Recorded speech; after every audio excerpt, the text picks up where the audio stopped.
चलिए आज उस राज्य की बात करते हैं जो अगर अपने आप में एक देश होता तो पता है क्या होता? दुनिया का 5वां सबसे बड़ा देश। जी हां, हम बात कर रहे हैं भारत के राजनीतिक दिल की, उत्तर प्रदेश की। तो आइए इसकी विशालता और इसके महत्व को जरा और गहराई से समझते हैं। जरा इस नंबर पर गौर कीजिए। 19 करोड़ 98 लाख। अरे सीधा सीधा कहें तो लगभग 20 करोड़।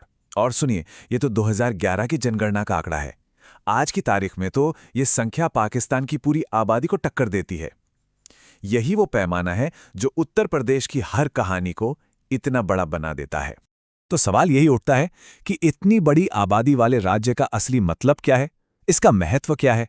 देखिए, ये सिर्फ जमीन का एक टुकड़ा नहीं है, बल्कि ये भारत के भविष्य की धड़कन है। चलिए इसी विशाल प्रदेश के हर पहलू को एक एक करके खोलते हैं। तो अपना सफर कुछ इस तरह आगे बढ़ेगा। सबसे पहले उत्तर प्रदेश का एक छोटा सा परिचय, फिर हम इसकी जमीन और इसकी पहचान को खंगालेंगे। उसके बाद यहाँ की राजनीति की नब्ज को पकड़ेंगे, इसकी लाजवाब संस्कृति में गोता लगाएंगे और आखिर में बात करेंगे यहाँ के लोगों और विकास की। तो चलिए शुरू करते हैं अपने पहले पड़ाव से।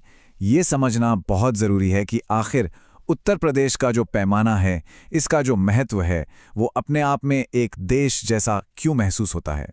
कुछ ज़रूरी बातों पर फटाफट नज़र डालते हैं। एरिया के हिसाब से देखें तो ये भारत का चौथा सबसे बड़ा राज्य है, जो देश के करीब 7.5% जमीन घेरता है। इसकी सीमाएं सिर्फ 8 राज्यों और एक केंद्र शासित प्रदेश से ही नहीं, बल्कि नेपाल से भी जुड़ती हैं।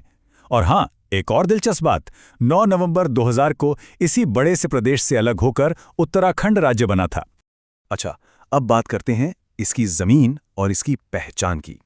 ये जानना बड़ा मजेदार है कि इस राज्य की पहचान, इसका नाम और इसके प्रतीक, ये सब वक्त के साथ कैसे बदलते गए। क्या ये पता है कि इस राज्य का नाम हमेशा से उत्तर प्रदेश नहीं था? इसका सफर तो 1836 में उत्तर पश्चिम प्रांत के नाम से शुरू हुआ था। फिर 1902 में ये संयुक्त प्रांत आगरा एवं अवध बना।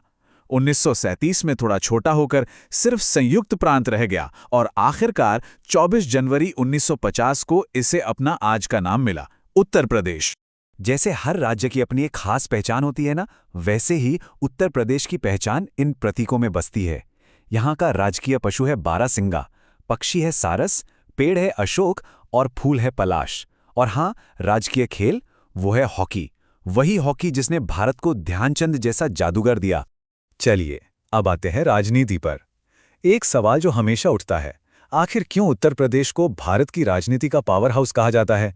आइए इसी को समझते हैं।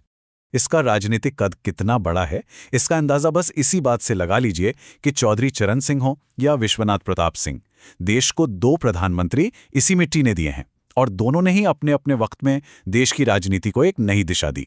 और ये जो राजनीतिक दबदबा है ना, वो इन आंकड़ों में साफ साफ दिखता है।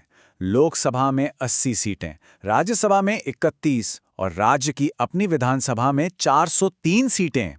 ये आंकड़े ही वजह हैं कि क्यों कहा जाता है कि दिल्ली का रास्ता लखनऊ से होकर ही गुजरता है। राजनीति तो बस एक पहलू है। उत्तर प्रदेश की असली आत्मा अगर कहीं बसती है तो वो है यहाँ की संस्कृति में। ये कला, संगीत और नृत्य का एक ऐसा संगम है जिसकी दूसरी कोई मिसाल मिलना वाकई मुश्किल है। भारतीय शास्त्रीय संगीत की दुनिया में यूपी का योगदान तो अनमोल है। यहाँ के घरानों ने, मतलब संगीत की पाठशालाओं ने, देश को क्या क्या नगीने दिए हैं। लखनऊ घराने से कथक के सम्राट बिरजू महाराज, किराना घराने से भारत रत्न भीमसेन जोशी और बनारस घराने से सुर साम्राज्ञी गिरिजा देवी। और ये तो बस कुछ ही नाम है। और ये सांस्कृतिक रंग सिर्फ शास्त्रीय संगीत तक ही नहीं है। यहाँ के लोक नृत्यों में तो गजब की विविधता है। ब्रज की धरती पर मन मोह लेने वाला चरकुला है, तो पूर्वांचल में जोश से भरा कठघोड़वा, बुंदेलखंड में राई की धूम है, तो सोनभद्र में कर्मा नृत्य की अपनी अलग पहचान। हर नृत्य अपने आप में एक पूरी कहानी कहता है। चलिए अब अपने सफर के आखिरी पड़ाव पर आते हैं और बात करते हैं इस प्रदेश की सबसे बड़ी ताकत की, यहाँ के लोगों की और विकास के उस रास्ते की जिस पर आज उत्तर प्रदेश चल पड़ा है। 2011 की जनगणना को देखें तो राज्य के लगभग 78% आबादी गांव में रहती थी और करीब 22% शहरों में। ये आंकड़ा साफ बताता है कि उत्तर प्रदेश का दिल आज भी इसके गांवों में ही धड़कता है।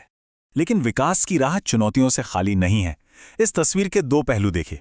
एक तरफ है गौतम बुद्ध नगर जैसा जिला, जहां लिटरेसी रेट 80% के पार है। तो वहीं दूसरी तरफ है श्रावस्ती, जहां ये 47% से भी कम है।